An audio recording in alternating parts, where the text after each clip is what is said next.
बिस्मिल्लाहिर्रहमानिर्रहीम। सज्जाद अहमद की तरफ से सबको सलाम पहुँचे। Book database lecture number 21 chapter number 3। चलें स्टार्ट करते हैं। ए लेबॉर्ट्री है several chemist who work on one और मोर प्रोजेक्ट्स, यानी कि एक लेबॉर्ट्री है, उसके अंदर मुख्तलिफ केमिस्ट लोग मौजूद हैं जो कि एक टाइम पे एक या एक से ज़्यादा प्रोजेक्ट पे काम करते हैं। Chemist also may use certain kinds of equipment on each project. कुछ ख़ास किस्म के इक्विपमेंट हैं, यानी कि आलात हैं, औजार हैं, जिनको वो इस्तेमाल करते हैं हर प्रोजेक्ट में। तो इसके लिए रिलेशनशिप क्या बनेगा? केमिस्ट असाइन किए जाते हैं उनको प्रोजेक्ट, और ज़रूरी नहीं है कि उनको प्रोजेक्ट साइन किए भी जाएँ, क्योंकि यहाँ उन्होंने लिखा है वन और मोर प्रोजेक्ट्स। तो अगर हम यहाँ देखें, एक chemist must be assign to at least one project and one equipment items. तो इस तरह उन्होंने कहा है कि एक जो केमिस्ट है उसको कम से कम या मस्ट एक प्रोजेक्ट ज़रूर असाइन होना चाहिए या होगा, तो उसके लिए साथ इक्विपमेंट भी साथ असाइन होगा।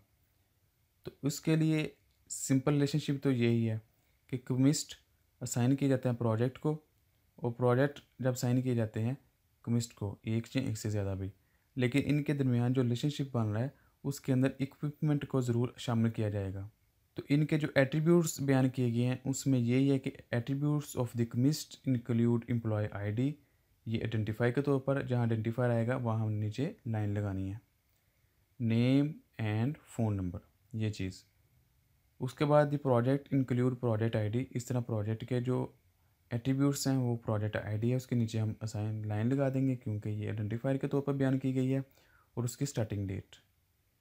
फिर attributes of the equipment include serial number, यानी कि उस औजार का सीरियल नंबर क्या है, एंड कॉस्ट, और उसकी कॉस्ट क्या है।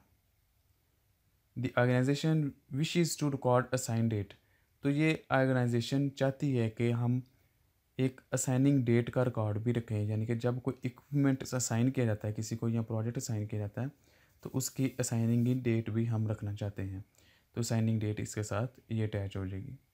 The date when the equipment item was assigned to the particular chemist working on the specific project।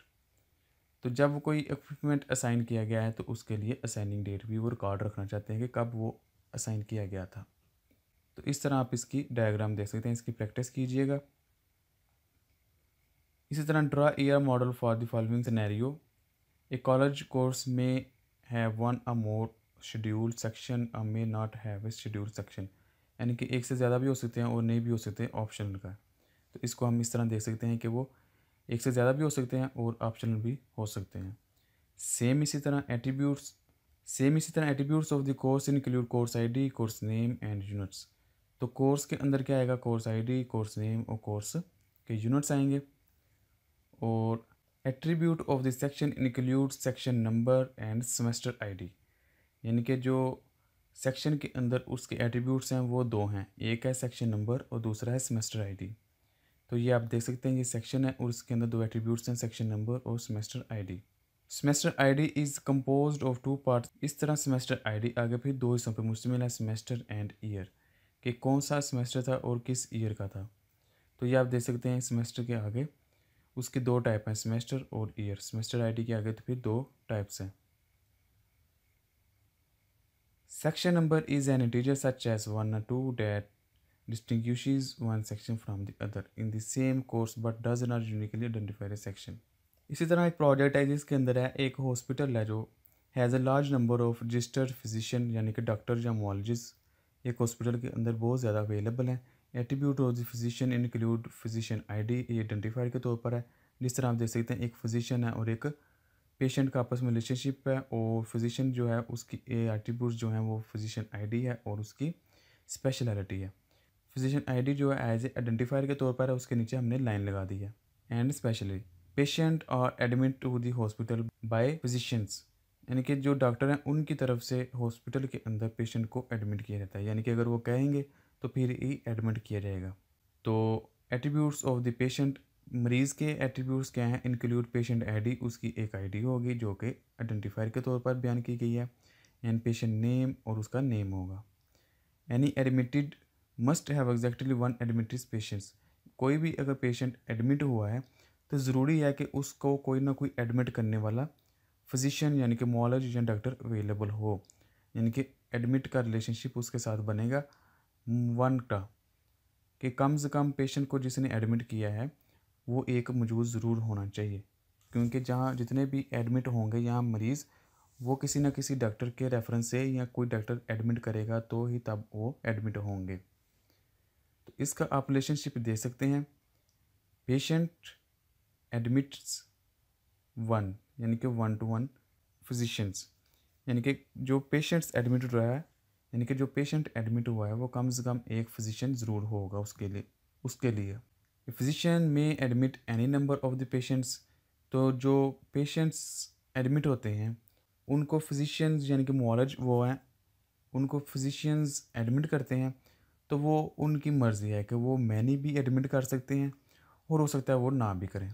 One admitted A given patient must be treated by at least 1 physician, जो भी admit हुआ है patient उसके लिए ज़रूरी है कि कम से कम एक फिजिशियन से ज़रूर ट्रीटमेंट उसकी हो, यानी कि किसी न किसी एक डॉक्टर से उसकी ट्रीटमेंट ज़रूर जारी होनी चाहिए। A particular physician may treat any number of the patients या may not treat any patients, तो कोई अगर फिजिशियन है तो उसके लिए है कि वो मैनी नंबर ऑफ पेशेंट्स को ट्रीट कर सकता है या वो किसी भी पेशेंट को ट्रीट ना करे, ये उसके लिए ऑप्शन है। Whenever a patient is treated by physician, the hospital record the details of the treatment, तो जब कोई एक पेशेंट किसी फिजिशियन या मुआलिज से ट्रीट करवाता है तो उसका पूरा रिकॉर्ड हॉस्पिटल के पास होना चाहिए ट्रीटमेंट का। उसका आपस में क्या बनेगा कि जब पेशेंट ट्रीट करवाता है तो उसके ऊपर एक रिकॉर्ड बनेगा, यानी कि treatment detail. Components of treatment detail include date, time and result, तो ट्रीटमेंट डिटेल के आगे फिर उसके एट्रीब्यूट्स हैं, डेट होगी, टाइम होगा और उसका रिजल्ट होगा। तो इस तरह आप इनको रजिस्टर के ऊपर हल करने की कोशिश करें, इनको समझने की कोशिश करें। जितनी दफ़ा आप करेंगे उतनी दफ़ा आपको लिए आसानी होगी। Thank you for watching. अल्लाह हाफिज़। अगर कोई क्वेश्चन है कंप्यूटर साइंस के मुतल्लिक वो पूछे, चैनल को सब्सक्राइब करें और इस वीडियो को अपनी क्लास वालों के साथ शेयर करें।